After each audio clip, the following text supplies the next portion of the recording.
Hola, buenas tardes, bienvenidos al Museo de Arte Contemporáneo de Monterrey. El día de hoy vamos a dar inicio a la tercera charla del ciclo de coleccionismo. Y bueno, pues como cada una de las charlas son diferentes frentes que vienen a dialogar, invitados por el museo, justamente desde las diferentes posturas que el coleccionismo tiene. Esta tarde pues tenemos el gusto de contar con la presencia de Alfonso Gracia, quien inició coleccionando a principios de los 90, enfocándose en arte contemporáneo, con un fuerte énfasis en arte mexicano y latinoamericano, así como en diseño del siglo XX. Alfonso ha trabajado en el Museo de Arte Contemporáneo de Monterrey, en el Departamento de Coordinación y Registro, así como en la Galería Ramis Barquet. Ha tomado cursos en Sotheby's Institute of Art en Nueva York y en el Instituto Mexicano de Seguros y Fianzas en torno a seguros de obras de arte. Y también ha impartido conferencias sobre el coleccionismo y el mercado del arte en diversos foros, entre ellos aquí en Marco. La Universidad de Monterrey, el CEDIM, también lo han invitado a compartir parte de su experiencia y ha sido mencionado y participado en publicaciones como el libro Arte Emergente, una visión parcial del Fondo Editorial de Nuevo León, así como en otras a nivel nacional e internacional como Modern Painters Magazine y Arte Informado. Pues les damos la más cordial bienvenida. Poncho, bienvenido. Y bueno, vamos a tener un diálogo de aproximadamente unos 40 minutos y luego posteriormente vamos a pasar a hacer algunas preguntas. Y bueno, pues justamente en la tercera conferencia de este ciclo tenemos pues el gusto de presentar un coleccionista, ¿no? Este otro lado de esta importante práctica, ¿no? Entonces a mí me gustaría empezar pues desde cero. Poncho, que nos puedas platicar en qué época empezaste a coleccionar. Bueno, primero antes que nada, muchas gracias a Marco y a Vivias por la invitación y muchas gracias a los presentes. Bueno, primero antes que nada, ¿cuándo empecé a coleccionar? Yo creo que un momento clave fue en 1991, cuando tuve la oportunidad de adquirir una obra de un artista que acaba de llegar a México de la corriente de arte cubano, que era José Bedi. Acaba de llegar a México y lo adquirí en una galería donde tuvo su primer individual en México, que fue, en ese entonces se llamaba Linard, pero actualmente se llama Galería Nino Mendocal. Entonces yo creo que ese fue un momento clave para cuando empecé. Bueno, pues recientemente tuvimos esta segunda retrospectiva de José Bedia, ¿no? Aquí en el museo, justamente el año pasado. Bueno, Poncho, ¿y cómo empezaste tu colección de arte? Pero sobre todo, ¿pudieras platicarnos qué fue lo que influyó en tu decisión? Porque eras muy joven. Sí, pues yo creo que principalmente fue que en mi casa, el entorno que vivíamos de coleccionismo sí se estaba ahí presente. Pero yo creo que dentro de todo, lo más clave fueron 3 exposiciones que tuve la oportunidad de visitar y una feria, fueron 3 exposiciones, una feria y 2 publicaciones que me nutrieron mucho para conocer el arte. Las 3 exposiciones fueron 2 que se llevaron a cabo en el Museo de Monterrey. La primera fue en 1992 y se llamó La Mujer en México y fue una exposición que curó Edward James Sullivan.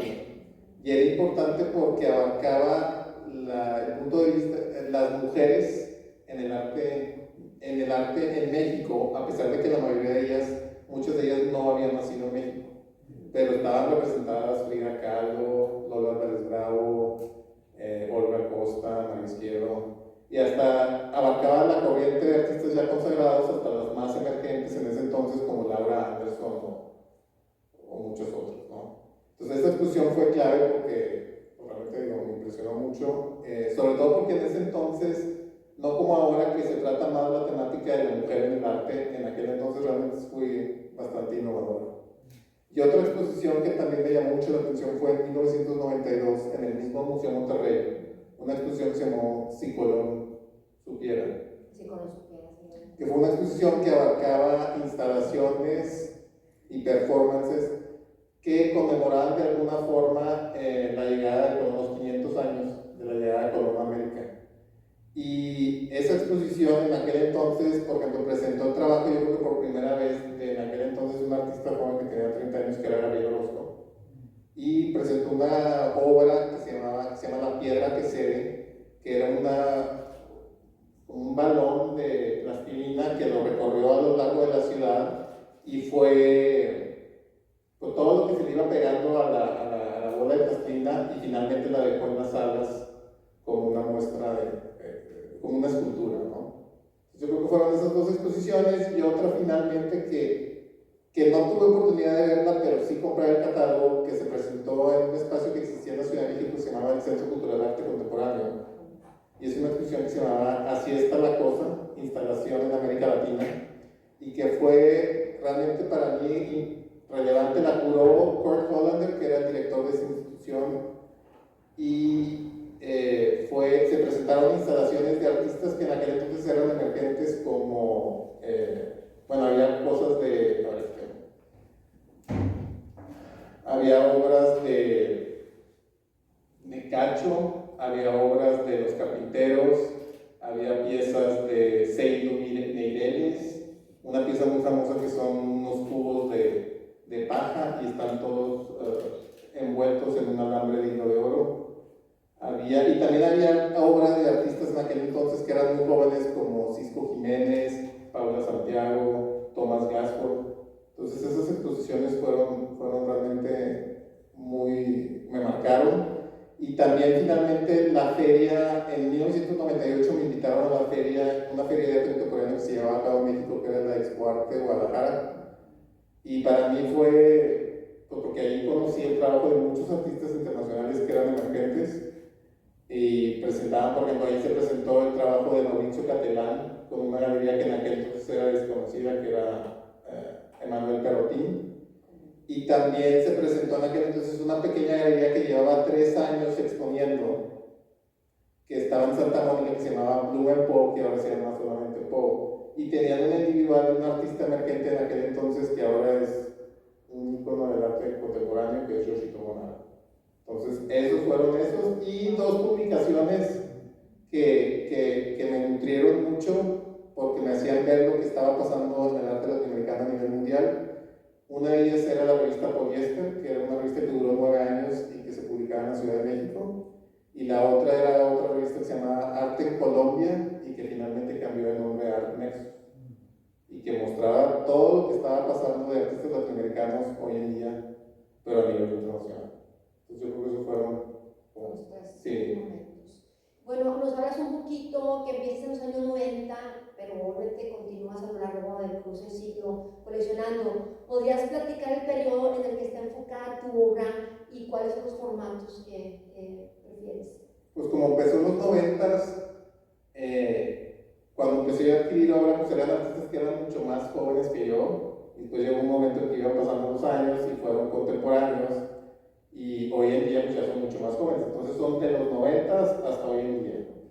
Principalmente porque creo que para mantener una colección vigente hay que seguir adquiriendo el trabajo de artistas emergentes, no solamente abarcar una época, ¿no? Y abarca realmente todo: pintura, escultura, fotografía, instalación,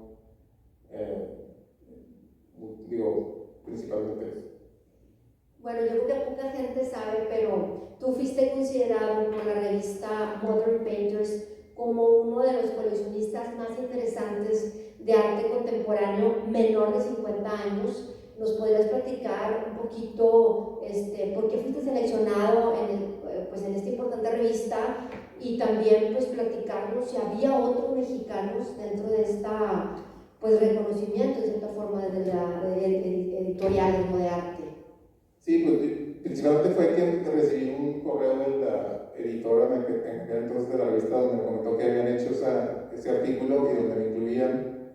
Y sí, en algún momento le pregunté cuál había sido el método de selección, y me dijo que me podía decir más tarde quiénes habían seleccionado, pero que realmente fue, o sea, hicieron una selección de curadores, de directores de museos, de galeristas, y dieron ciertos nombres y de ahí hicieron la selección. Y había otros 2 mexicanos, Moisés Cosío y César Cervantes. Muy bien. Sí.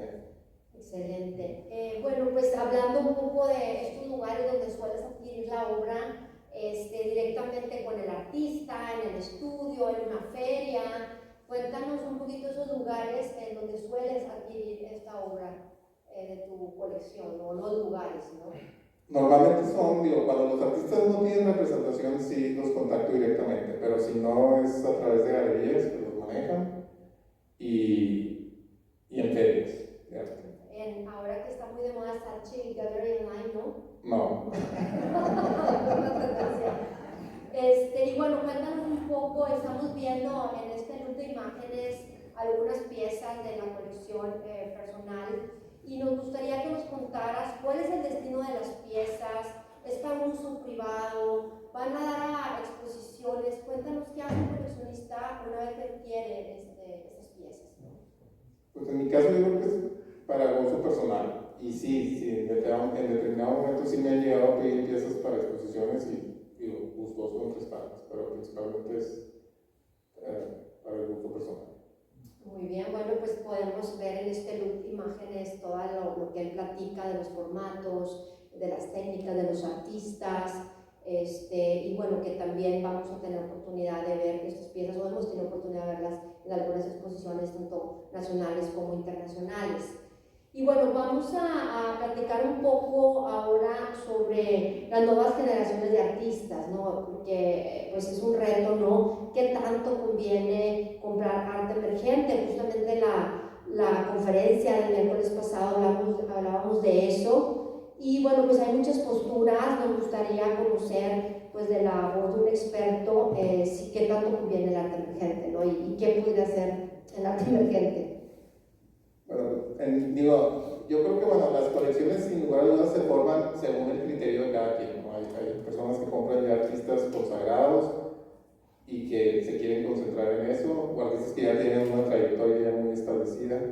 Pero en mi caso, pues yo me he enfocado en artista emergente, primero porque empecé con generación más o menos de artistas de mi edad, pero yo la verdad le encuentro más gratificante el comprar de artistas jóvenes porque vas viendo el recorrido que van teniendo a lo largo de su carrera y es muchísimo más gratificante que esto. Y también porque al adquirir obra de artistas emergentes, pues el valor es mucho menor, ¿no? Que si ya adquieres el trabajo de un artista que ya es más consagrado de mediana carrera. Excelente. Y bueno, pues ahora que hablas un poquito de esta trayectoria, creo que es una buena pregunta en cuanto a la evolución de la carrera de los artistas que has coleccionado pues, a lo largo de los años. O sea, todos ellos han evolucionado igual o a veces has comprado uno y no evolucionó. Por ejemplo, ahorita mencionabas a Valeria Orozco muchísimo, o Yoshito Nara, pues, ¿cuál es tu experiencia, no? Porque es una apuesta finalmente. Sí, pues la verdad digo, yo creo que hay como tres escenarios para un artista, ¿no? Yo creo que hay artistas que empiezan, les va muy bien y tienen un boom, y después de repente como que desaparecen de la escena y se quedan como medio perdidos, y después puede ser que en alguna exposición algún curador los vuelva a retomar, ya sea porque les importa el trabajo de ese artista o si no porque a lo mejor están haciendo una muestra de un artista joven que tiene cierta referencia al trabajo de ese artista, ¿no?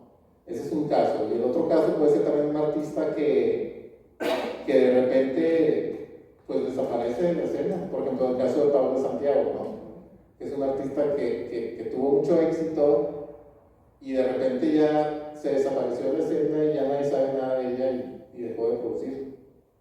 Y hay otro caso de artistas que son muy consagrados y que no desaparecen simplemente, como el caso de Matías Geritz, que a finales de los 90 tuvo una exposición, de hecho que estuvo aquí en Marco, fue la de Matías Geritz, y que era un artista que sí tenía una importancia dentro del arte mexicano y latinoamericano, pero con esa exposición lo hicieron engrandecer y vieron que tenía una importancia a nivel latinoamericano, entonces esas exposiciones.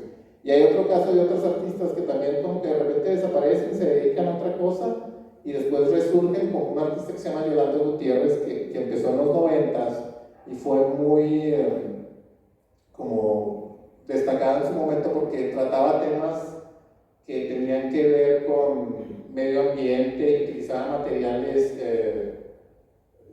desechos y animales, etc.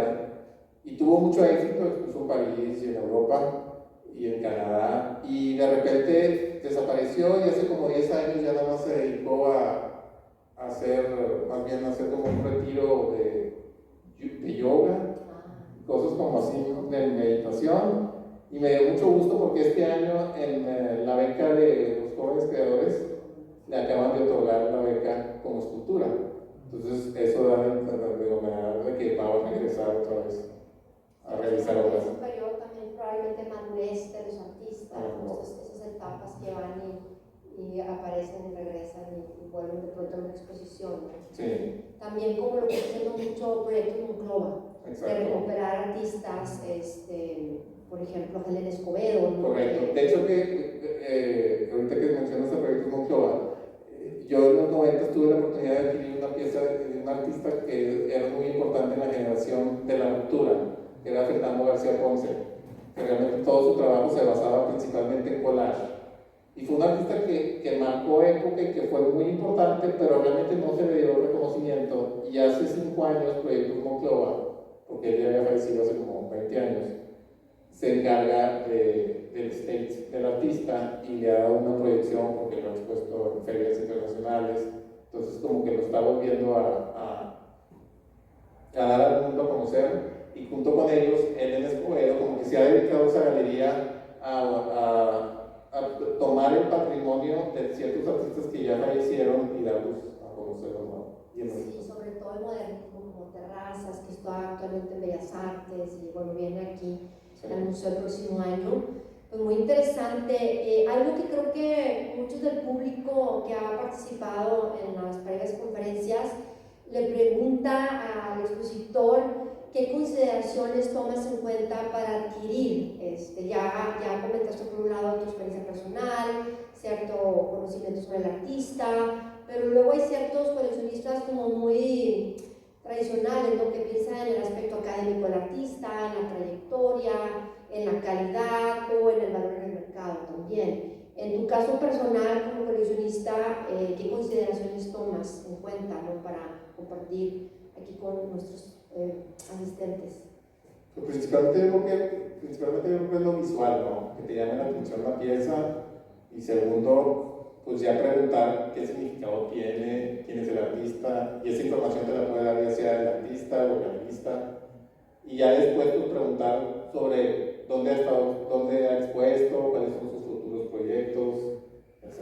Yo creo que principalmente es visual. ¿Y qué tanto, como coleccionista aquí en Marco, muchas de nuestras exposiciones son posibles gracias, pues ahora sí que la generosidad de los coleccionistas que sueltan sus piezas, aunque las dejan? Por ejemplo, Ecos de lo Eterno, prácticamente el coleccionista prestó el 70% de la colección de su casa. En tu caso, ¿cómo lo manejas? ¿En una bodega, una parte está en tu casa, otra viaja, otra está en exposiciones? ¿Hay una administración por parte de la colección? Pues principalmente está en alguna bodega, nada más expuesto, y si me llegan a pedir obras, pues excelente, qué bueno saber para tomar en cuenta tu obra aquí en nuestros próximos proyectos. Y en casa de las hermanas. En la casa de las casas de la familia. Okay. Y podrías platicarnos también un poquito desde un punto de vista del museo. Aquí pues tenemos un departamento de exposiciones, de museografía. Si alguna pieza necesita alguna restauración, pues hay expertos, ¿no? Que todo el tiempo están checando la temperatura, están haciendo el mantenimiento, etcétera. Cuando se trata de una colección privada, ¿cómo es ese tratamiento? Porque sabemos que tienes una piezas tanto en papel, fotografías, son muchos formatos. ¿Cuál es ese cuidado? ¿Y cuál es tu responsabilidad? ¿Quién hace eso en tu colección? Más o menos, pero realmente fuera de eso, yo trato de utilizar medios, adquirir medios que realmente pues no sufran tanto daño. Digo, sabemos que por ejemplo la fotografía, pues sí, que no esté expuesta directa al sol o así, la obra en papel igualmente, pero hay ciertas obras que quieras o no van a sufrir un cambio. Por ejemplo, las piezas de Paula Santiago que tienen sangre orgánico, pues sabes que con el tiempo finalmente acaba, porque pues es una materia que está viva y sigue cambiando. Entonces el color del papel cambia, la textura, pero pues es un cambio que tiene que pasar. Y en lo demás, la obra en papel sí trato de que no le dé directo el sol, pero pues trato de que se conserven lo mejor. Sí, mucho. Lo mejor posible, ¿no? Es que es algo que creo que intriga, ¿no? A la mayoría de las personas, cuáles son esos cuidados, dónde está ubicada la bodega, está en tu casa, hay un lugar especial, o sea, ese tipo de información creo que es muy valioso, ¿no? Tenerla, y que conforme va creciendo tu colección tienes que ir tomando en cuenta, porque Sí. cuando tenía 19 años, pues tenía 2, 3 piezas, a lo mejor estaban en la habitación de tu casa, ¿no? Pero de pronto se convierte en una colección muy grande, que ya requiere como un tratamiento muy específico. Y quiero pensar en el caso concreto, ahorita en Marco, no sé si tuvieron la oportunidad de ver la exposición de la colección SIAC en el jardín, que pues empezó el señor Agustín Copper coleccionando, ¿verdad? 2, 3 piezas, y ahorita es, pues, tú conoces el proyecto, ustedes también con la exposición, una gran bodega, ¿no? En Culiacán. De hecho, que cuando estuve trabajando aquí en Marco, cuando estaba en coordinación de registro, algo que sí tomé en cuenta y lo adquirí es que a la hora de modelar, sobre todo pintura, porque obra en papel no, porque de cierta forma está más protegida, pero en pintura utilizo es como un celofán que se llama Darte. Y entonces yo después lo adquirí, y es un celofán con el cual puedes envolver la pieza, pero ese tiene está hecha de cierta forma que hace que no genere humedad ni se le pueda adherir con el tiempo. Y de hecho yo creo que todavía tiene memoria, ¿no? Sí, bueno, aquí los protocolos de Sí, seguridad. entonces ese siempre lo utilizo, ¿no? O sea, en vez de utilizar el burbuja, sí, el Darte, que es buenísimo, porque no va a afectar jamás la superficie. Y aprovechando tu experiencia profesional aquí en Marco, tanto en coordinación de obra, luego a partir de tu currículum vimos que pasas a la evaluación, porque este cambio como que complementa tu expertise, ¿no? ¿Cómo fue que decidiste? Pues sí, fue trabajar en una institución, en este caso en el Museo Marco, que era un trabajo 100% institucional, y después ya cambiar al área comercial, que era la área de Revisarquet, ¿no? Donde ya estás hablando de la compra-venta de obras de arte. Aunque yo no me encargaba de eso precisamente, pero finalmente es una galería y la finalidad es comercial. Bueno, y aprovechando tu experiencia en una galería, cuéntanos en torno a los precios justos o inflados, que es un tema típico en una conferencia de coleccionismo y que no quisiera yo pasar por alto, sobre todo en torno al arte de artistas jóvenes. ¿En qué momento podemos hablar de precios justos? ¿En qué momento podemos hablar también de precios inflados? Tu experiencia también como una persona que ha trabajado en una galería y que visita, pues, las principales ferias del mundo, ¿no? Yo creo que principalmente, sobre todo en los últimos 15 años, ha habido un boom, sobre todo de arte emergente a nivel internacional, y sí hay mucho especulación, ¿no? O sea, por ejemplo, hay artistas jóvenes que tienen a lo mejor su segunda muestra en una galería emergente y aparecen en subasta, y si la pieza vale $10,000 en la galería, en subasta se venden $500,000, ¿no? Entonces, existe ese mercado que a mucha gente sí le puede ser redituable, ¿verdad? Pero que finalmente, como yo he escuchado, los galeristas no les gusta que sus artistas participen o que estén en este juego, ¿no?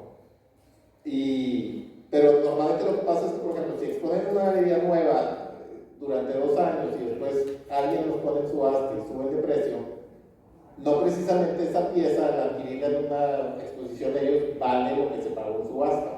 Pero lo que suele suceder últimamente es que una galería ya muy famosa, con más recursos, el artista se cambia de galería a una galería con más renombre, y entonces eso de alguna otra forma sí le da cierta validez al precio que se está pagando, ¿no? Entonces eso es lo que está pasando mucho ahorita, y no sé, digo yo, desde los 90 hasta aquí, como en cualquier otro mercado, todo tiene ajustes, y el mercado del arte ha tenido ajustes, pero contrario a lo que se pensaba, por ejemplo, en la época de pandemia, que iba a haber un ajuste en el mundo del arte, en el mercado del arte no lo ha habido, principalmente porque como hay tanto dinero, y sobre todo de participantes nuevos, o sea, hay mucho mercado asiático, mucho mercado europeo. Entonces, como hay tanta liquidez, que de alguna u otra forma invierten y especulan con el arte.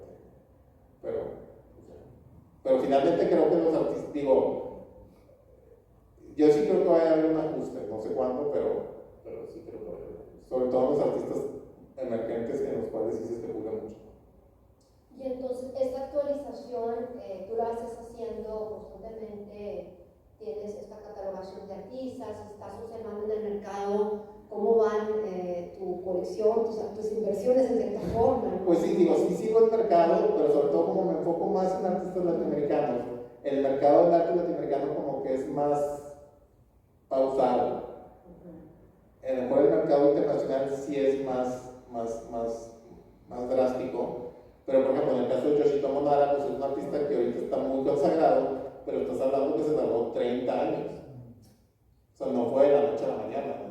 Sí, lo acabo de ver una exposición de él en Viena y según la ficha técnica produce muy poco, o sea, Sí. deja de producir. Pero estás hablando que es un artista que validas ese valor porque tiene muchos años, no un artista que empezó hace 10 y ahorita ya vale igual que él, ¿verdad? O sea. Y bueno, Poncho, tenemos 4 minutitos antes de empezar con la sesión de preguntas.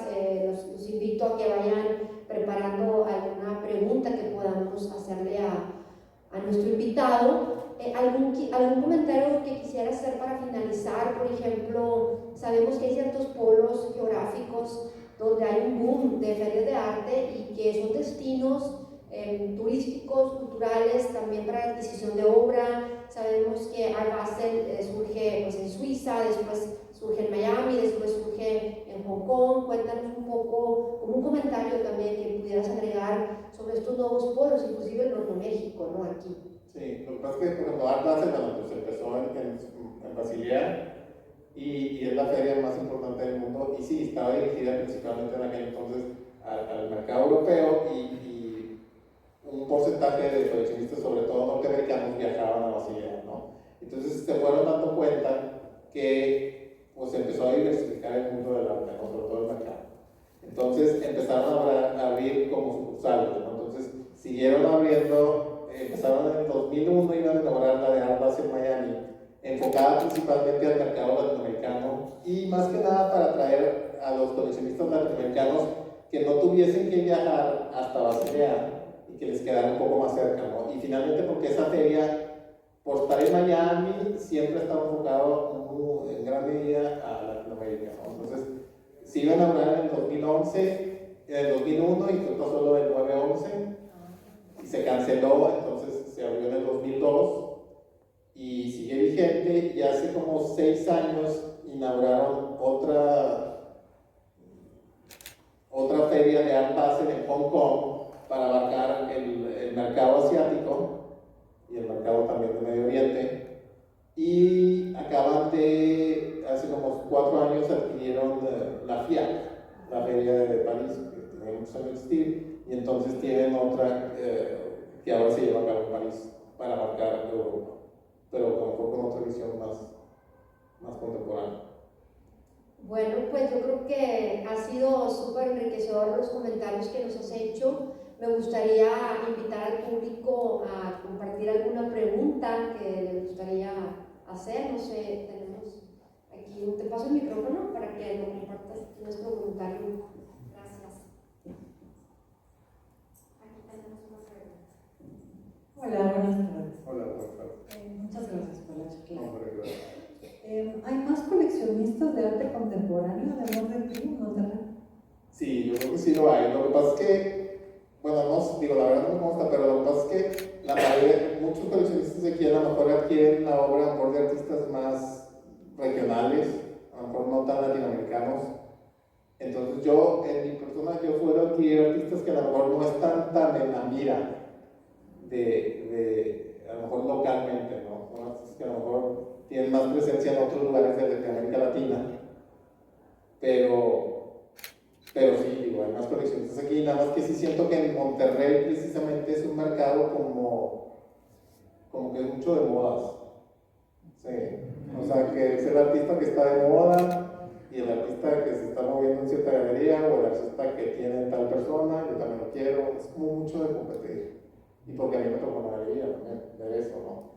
Entonces, a veces cuando van o conocen el trabajo de otro artista latinoamericano que no está siendo mencionado en este entorno, piensan que porque no lo conocen no vale, pero por ejemplo, esta artista Joana Calle ahorita está en la exposición que está ahorita en la colección Coppel, y es una artista colombiana muy importante a nivel internacional, pero en Monterrey pues, yo creo que no hay mucha obra. Bueno, sí, creo que hay otra persona que tiene, porque me dio la revista desde Colombia, pero fuera de eso, sí, siento que Monterrey sí es mucho de modas, del artista que está de moda y de competir, y no, como que no se atreven a adquirir el trabajo de otros artistas que no estén representados en galerías mexicanas, pero a lo mejor en otras partes de América Latina sí, ¿no? Pero bueno, eso ya es el gusto de cada quien, pero sí me he dado cuenta que, como gente que ha ido a mi casa, que a lo mejor ve el trabajo de un artista que no conocen y es como que, digo, tampoco no lo tienen que conocer, pero como que dicen, no, pues así que es alguien sea, pero como que lo demeritan, pero pues hay artistas muy importantes que simplemente no están ahorita en el radar o no están, pues como Probablemente cuando estén ya va a ser un precio mucho más elevado. sí, por ejemplo, aquí en la colección, ahorita en la muestra sí hay, por ejemplo, está Joana Calle y está, por ejemplo, Leonora Antunes, que es otro artista que yo tengo, porque tiene una visión como más global, ¿no? Pero son artistas pues, que no tienen presencia casi en Monterrey. ¿Y qué crees que haga falta en Monterrey para impulsar ese mercado del que tú sí estás sumamente consciente? ¿Qué crees que falte en el ecosistema del mercado de Pues arte? yo creo que más que nada es el tener la oportunidad de ir a otros lados, porque muchos de estos artistas no exponen aquí. O sea, tienes que viajar afuera o ir a una feria para ver el trabajo de ellos. Entonces yo creo que es tener la oportunidad de ir a otros lados, a conocer ese trabajo y si tienes la oportunidad de adquirirlo. Porque en muchos casos, fuera de la muestra que está ahorita, en una galería no lo vas a ver. O sea, porque no, a lo mejor porque no hay caro. Sí, a mí me gustaría rescatar en esta respuesta lo que Alfonso mencionaba al principio, que él visitó estas 3 exposiciones en el Museo Monterrey, bueno, que influyeron muchísimo en observar artistas dentro de una exposición colectiva y que pues te motivó a adquirir su trabajo, ¿no? Hay artistas que tienes en tu colección que han estado en la Bienal de Venecia, etcétera, que han estado en el triángulo de los grandes museos de arte contemporáneo y que eran súper reconocidos fuera de México cuando los compraste y que posteriormente fueron, digamos, reconocidos aquí. Pero creo que eso es un buen consejo, ¿no? Visitar las exposiciones, ver cómo está conformada, sobre todo la colección en el jardín, que es arte contemporáneo, porque, bueno, también la colección Ecos del Eterno, perdón, tiene tanto arte contemporáneo como del modernismo, que probablemente sea un poco más complicado encontrar, ¿no? De Amo Rivera, que ya estamos hablando de otro nivel, pero en el jardín hay muchos artistas, tanto jóvenes, probablemente más accesibles, pero también big names, ¿no? O que puedes mencionar que encontraste en esta experiencia de visitar en el jardín, de exposición. Pues sí, digo, realmente, y como te digo, y hay muchos artistas que, por ejemplo, como te decía, que en algún momento fueron reconocidas, por ejemplo, ahorita hay una artista que es Laura Anderson, que ahorita está teniendo un resurgimiento muy impresionante, y es una artista que, por ejemplo, puso por primera vez con Ramis en el 89, y estaba en esta exposición de la mujer en México, sí, en la mujer en México, y tenía 30 y pico de años. Y siempre ha tenido una carrera muy exitosa, se fue a vivir a Nueva York, pero se mantuvo como muy, digo, sí presente, pero su carrera se mantuvo muy suave. Y hace 2 años la empezó a representar una galería muy importante en Nueva York que se llama Marlboro Gallery, que era quien manejaba a Botero y a Francis Bacon en algún momento. Y acaba de tener una individual y acaba de estar también en una exposición colectiva en el Museo en el MoMA de Nueva York. Entonces es un artista que en algún momento, que estuvo como un poquito como apagada, a lo mejor sí ausente, y ahorita está teniendo un resurgimiento muy, muy importante. Entonces hay artistas que así, y en el caso de la exposición de ahorita, que está en la colección Coppel, sí, como dices tú, o sea, es una mezcla de artistas muy consagrados, emergentes, pero que tiene una visión muy, muy internacional, ¿no? pero si identificaste algunos artistas que tú coleccionas en la exposición. Sí. O sea, esta coincidencia o de qué manera, finalmente la colección Coppel sí tiene un asesor. Claro, sí. ¿Tú tienes algún asesor? ¿Alguien que te... No, nada. Puro feeling. Sí, pero por ejemplo, ahora que fue la conferencia de la colección Coppel, estuvo Magnolia La Garza, que es, pues no es curadora, es como directora de la colección, pero le preguntó a Tayana que si tenían un curador, y dijo que no. O sea, que dice, yo me encargo de ir a los estudios, a las ferias, a las instituciones, y de presentarle al señor Agustín la propuesta, y finalmente quien decide es él.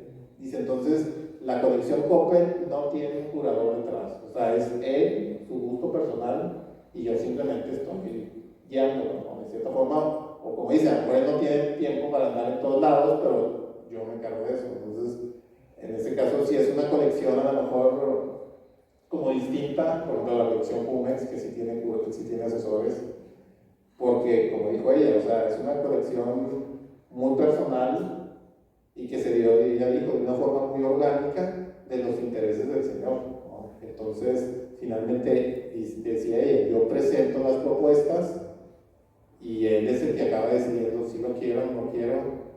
O sea, tampoco tiene una lectura o tiene, dijo, porque hay de todo, ¿no? Entonces, eso me pareció interesante. Exactamente.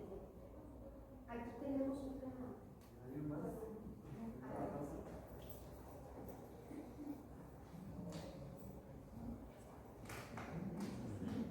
Hola, Poncho. Hola, Mira, bueno, son dos preguntas.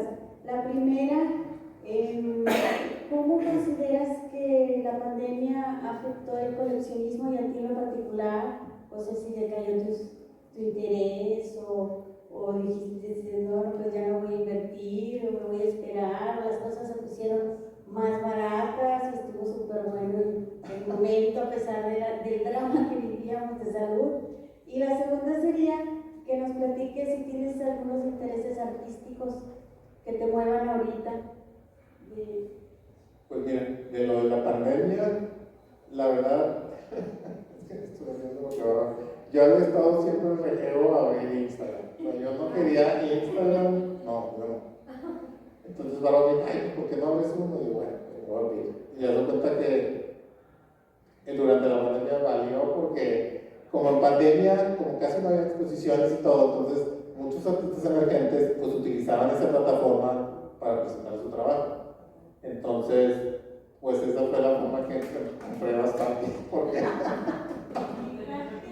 y como los contactaban, ¿no? Y aparte pues también se daba que bueno, era pandemia y pues no había mercado, necesitaban dinero, entonces sí, o sea, los precios eran más accesibles, pero sí, ya había estado rejego a no abrir Instagram, pero pues sí es una plataforma que los artistas lo utilizan, ¿no? Y no nada más sea que no tengan representación, sino que pues, enseñan el trabajo y es una forma, es como ir a una feria de arte, realmente. Entonces, pero pues eso fue culpa de la mano. Yo no quería, pero yo no quería. Y que qué artistas. Pues mira, lo que me he dado cuenta, sobre todo tras pandemia, es que, digo, no que anteriormente, pero que realmente hay mucho talento, sobre todo hay muchos artistas mujeres. O sea, por ejemplo, lo último que he comprado en los últimos 3 años, yo creo que el 70% está hecho por mujeres. O sea, creo que eso es algo que, y sí, y creo que lo que más me ha llamado la atención, ahorita lo están haciendo mujeres. Tanto aquí en México como en América Latina. ¿Cómo quiénes, por ejemplo? Pues, por ejemplo, aquí en México, por ejemplo, hay una chava que le compré en pandemia y que ahorita ya la maneja en una galería y expuso también en Curimansuto. Se llama Alicia Yanegui y es pintura 100%. Ella y pues hay otro artista también que se llama Mariana Paniagua, que es abstracta.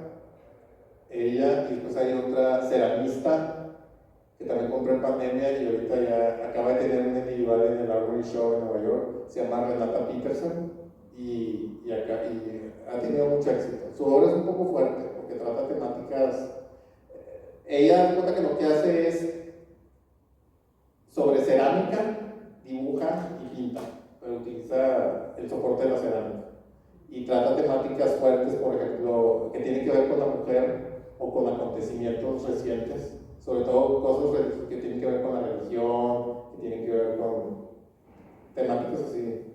Ella también, Renata, Mariana, Alicia, ¿qué más? Bueno, yo creo que pero sí, la verdad, lo que me ha impresionado es que la mayoría son mujeres. Sí, la mayoría. Ahora, no sé qué será. Primero que nada, buenas tardes. Buenas tardes. Rescatando un poquito de la pregunta de la pandemia, yo creo que la pandemia fue una época en donde resaltó muchas emociones. Entonces, mi pregunta es: ¿alguna vez estás guiado por sentimientos para comprar una obra? Ya que mencionas que lo que te lleva a comprar es lo visual, lo que te llama la atención, el artista o su valor económico, lo que pueda llegar a aumentar. Entonces, Yo creo que aparte de lo visual, yo creo que sí es algo emocional, ¿no? Porque quieras o no, empieza lo visual, pero la tienes bien presente esa pieza. Entonces sí es algo sentimental, ¿no? De que te sigue llamando la atención.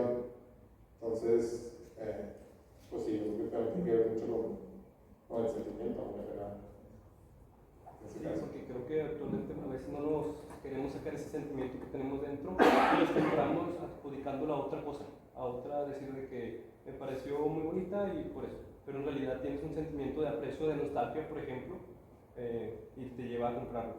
Sí, por ejemplo, en las piezas de Alicia Yanei, por ejemplo, es un artista que a lo mejor yo en algún momento nunca había pensado adquirir esto porque es una pintora realmente como muy tradicional, que abarca de cuenta que son escenas de la vida diaria, por ejemplo, una planta, una ventana, pero el manejo que tiene ella del color y la forma que pinta, realmente sí es muy impresionante. Pero sí es como que el retorno a la pintura tradicional, no tanto. Acá tenemos una pregunta.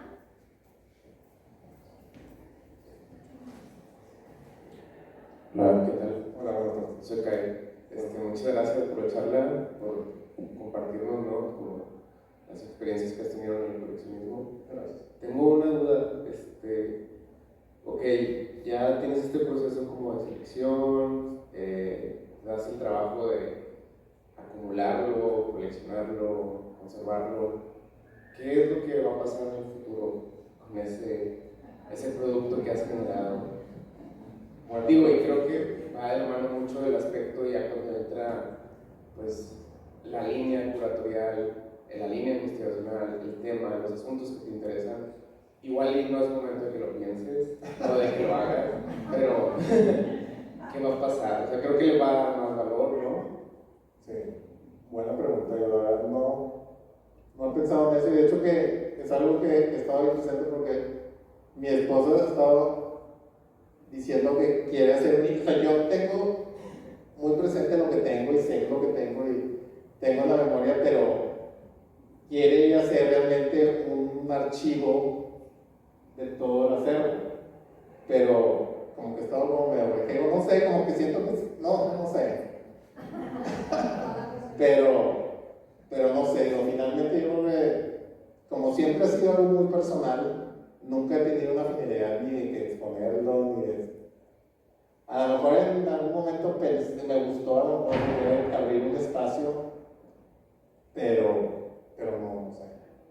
Pero privado, sí, es un espacio para visitas, ¿verdad? Para mostrar la colección, pero no sé. Ok, gracias. ¿Tienes otra pregunta? Bueno, me acordé mucho como bueno, yo jugaba un juego de cartas cuando estaba pequeño, Yu-Gi-Oh, Pokémon, y actualmente pues, no tengo tiempo para jugarlo, pero cuando salen expansiones nuevas compro y digo, pues me voy a gastar unos 3,000 en paquetes cerrado y se queda cerrado, ¿no? ¿Tú cuánto a veces dices, oye, pues salió esto, o cuánto voy a gastar al mes en comprar obra? Buena pregunta. La verdad no sé, pero lo que sí es que tengo un precio establecido y de ahí casi nunca me muevo. O sea, y realmente son precios, pues como son artistas emergentes, por eso me enfoco en ellos, ¿no? Para que sus precios sean realmente más accesibles. Porque me encuentro, como te digo, más gratificante el recorrer con ellos su carrera y ver finalmente el avance, ¿no? Y no por cuestión de mercado, simplemente por trayectoria, ¿no? Sí. Bueno, hola Alfonso, muchísimas gracias primero que todo por estar en Marco. Pero yo quisiera hacerte algunas preguntas que me interesan desde una perspectiva curatorial. Sí. La primera es que yo recuerdo que tú compraste varias obras de ese proyecto corto pero trascendental que ocurrió en Monterrey, BF15. Estuve entrando y saliendo de la conferencia porque estoy preparando la junta de consejo, no es disculpándome, pero imagínate lo que ando de mañana, entonces no pude escuchar de todo, no sé si hablaron de ese tema, de esa época no. pero a mí me gustaría saber un poquito, digamos, cuál fue tu nivel de coleccionismo a partir de este proyecto que, insisto, a pesar de su corto tiempo, fue trascendental para un tipo de colección como el que tú tienes, ¿no? Primero. Y segundo, me gustaría saber puntualmente qué artistas tienes de esa época, porque no los veo en este PowerPoint. Primero. Segundo, te preguntaría, y las preguntas que te voy a hacer están todas conectadas, insisto, las estoy haciendo por intereses curatoriales. Veo que sigues coleccionando. Mi pregunta, qué bueno que estés coleccionando, qué bueno que partas de temas y que sigas manteniéndote en ese posicionamiento emergente, porque yo sé que tú, por ejemplo, adquiriste a Francis Alix cuando era emergente. Hiciste el deal de tu vida, ¿no? Prácticamente. Los formatos de tu colección, digamos, ¿qué formatos oscilan más o menos? Hay instalaciones grandes, hay obras grandes, no las hay, trabajas formatos medianos o no sé, por ejemplo, eso también me gustaría saber. Y por último, me gustaría saber qué exposure ha tenido tu colección. Bueno, primero de la BF15. Bueno, la BF15 sí fue una galería que llegó aquí a Monterrey gracias a dos franceses. Bueno, realmente llevó un estudio de diseño y de la mano la galería de arte, ¿no? La galería la manejaba Pierre Ryan, ¿conoces? Y yo tuve el acercamiento de la galería también gracias a Ramiro Martínez, que era muy amigo de Pierre. Y durante los años que duró la galería, sí me hice amigo de Pierre y le tuve la oportunidad de adquirir obras en aquel entonces de los artistas que manejaban, entre ellos, más que nada eran de la escena local, ¿no? Artistas emergentes en aquel entonces de la escena local, y eran los Lichis, Gerardo Monsiváis, Ismael Merla, Rubén Gutiérrez, y después otros artistas que no formaban parte, pero sí llegó a exponer, como Luis Miguel Suro, Daniel Guzmán, ¿quién más? Y después hubo otros artistas que también expuso y que me insistía, pero no los adquirí, como Santiago Sierra y ¿cómo se llama? Bueno, las sábanas de René, que era algo que yo sé que él me decía y tenía razón, que era algo que iba a ser más que nada histórico, pero como el contenido era muy fuerte para mí, la verdad yo decidí no, aunque él me decía, y tampoco tenía razón, me decía, mira, es que tú dobla la sábana, métela en una caja y olvídate de ella. Pero el simple hecho de tener esa sábana y con esa, si quieres o no, esas vibras o esa presencia, porque se ve por un colectivo que hizo una serie de obras y entre ellas eran unas sábanas donde colocaban los cadáveres de sí, y se impregnaba de cierta forma con sangre.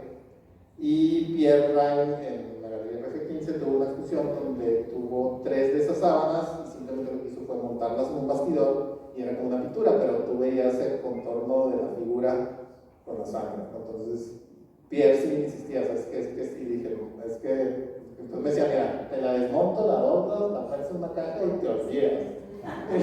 No, porque...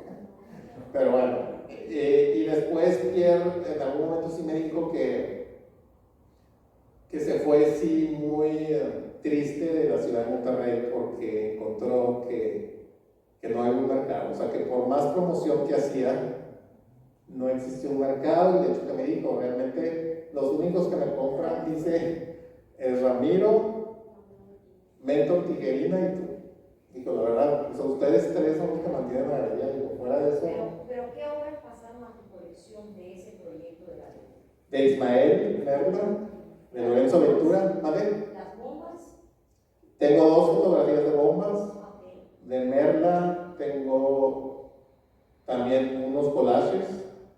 De Lorenzo Ventura tengo unas pinturas y unas obras en papel. De los Lichis tengo una pintura. De Gerardo Monsiváis y Manuel Matar, pinturas aparte. De Rubén Gutiérrez, unos dibujos. Marcela no coleccionaste. No. Tercer mundo tampoco. Tampoco. De hecho, que tercero o quinto, pues lo único que alcancé a ver fue la instalación. Sí, que cerraron la calle con la barda, con Block. De Mario García Torres tampoco. De Mario, fíjate que estuve a punto y no sé por qué la serie de Montañas, ¿sí? Que fue la serie que tuvo Pierre. Y cuando fue la muestra de Santiago Sierra, la instalación que hizo de desarmar el carro adentro, ¿verdad? Y volverlo a armar, volverlo a armar adentro, Pierre me dijo, oye, compra esta pieza, pero no era la pieza en sí, era un registro. Entonces, en aquel entonces, pues no existían los registros como ahorita, eran simplemente un álbum con las fotos impresas de todo el proceso, ¿no? Y también compré una pieza de un artista que expuso, que después se expuso en el Carrillo Gil. Es un suizo que estuvo en la Bienal de Venecia hace como 5 años. Es italiano, suizo y se llama...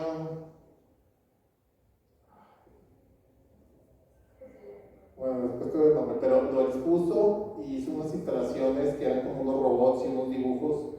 Pero era ese dibujo que empieza y no detiene hasta que acaba. Y después esa exposición se fue al Carrillo Gil. Pero de él sí compré 3 dibujos, pero sí, o sea, Pierre, durante todo el tiempo que estuvo en la galería yo lo visitaba y lo apoyaba de cierta forma, pero sí se fue triste. Se fue triste y el otro día platicando con Bárbara, en el otro aspecto que tenía la parte de la galería, el estudio de diseño, le comentaba a Bárbara que ahorita está muy de moda ciertos diseñadores. Pero le decía, es que lo que está ahorita de moda y está en boga, BF15 lo hacía hace 25 años, porque ellos traían esa idea europea del diseño, cosa que en aquel entonces pues era muy innovador, pero que ahorita lo ves y todo el mundo dice, wow, pero pues fueron supervisionarios porque ellos ya lo hicieron hace 20 años. Pero bueno. Y de la otra pregunta, a los formatos, pues principalmente es pintura, escultura, fotografía, dibujo. Y dibujo, ahí sí quiero hacer una mención, que cuando yo adquiero la obra que tenga soporte en papel, siempre me he enfocado en artistas cuyo soporte sea el papel, o si no, que represente algo importante dentro de su cuerpo de obra, o sea, que no sea el boceto de la pintura, ¿entiendes? Entonces, artistas que tengan esa técnica, ¿no? Y era esa pregunta. ¿Los formatos cómo Son más que nada, bueno, por ejemplo, dibujo normalmente a instalación también algunas, o por ejemplo, de cierta forma también como arte, por ejemplo, las cajas de Marcela Armas, tienen como arte cierto electrónico, ¿sí? Y formatos, normalmente cuando los dibujos son mediano y algunas pinturas de formato grande. Sí, pero es más que nada, y por ejemplo, en el caso de Francis Alice, pues son formatos pequeños porque normalmente es lo que nos está en la pintura. Sí. Oye, ¿y qué ha tenido, o sea, se ha exhibido algo? Nada. Digo, fuera de exposiciones individuales que les han hecho a ciertos artistas y que los han seleccionado en algunas piezas de evolución y las he cedido un préstamo gustoso, sí, pero en sí como el conjunto, no. Y realmente es algo muy chistoso porque en sí, o sea, muy poca gente conoce realmente. De hecho, la condición de esta charla era que hiciera una selección de piezas porque en otras charlas que ha participado nunca has presentado algunas imágenes de tu colección y es una oportunidad también para ver algo de tu colección, ¿no? Pero sí, normalmente no. Ok, muchísimas gracias. No, hombre, nada. Pero mira, esta pieza debes haberla sacado también de BF15. No, Mateo no. Mateo, esa fue de una galería de Nueva York. Y fue No, esta era arte español, ¿verdad? No, esa es colombiana. Sí, Mateo. Ya sé quién es, sí. Es de la generación de, lo maneja Travesía 4, sí. Ya. ¿Y tú no compraste nada de aquel artista centroamericano que falleció? Y creo que ganó un León de Oro en Venecia. ¿Te acuerdas que también era heavy, como Santiago y Teresa, muy amigo de ellos? No. Muy amigo de esta performer que es muy importante hoy en día, la artista guatemalteca. Viviana Suter. No. No. ¿Cómo se llama esta artista? Aníbal se llamaba, ¿no? Aníbal. Sí. Aníbal. No. ¿No te acuerdas de Aníbal? No. Lo que sí es que, por ejemplo, en los últimos 6 años me enfoqué mucho, bueno, no me enfoqué, pero compré varias obras, sobre todo de artistas colombianos. Ya, me refería a Regina Galindo. Ok. Sí, ok. Ya. Sí. Bueno, pues, Muchísimas gracias. pues un fuerte aplauso.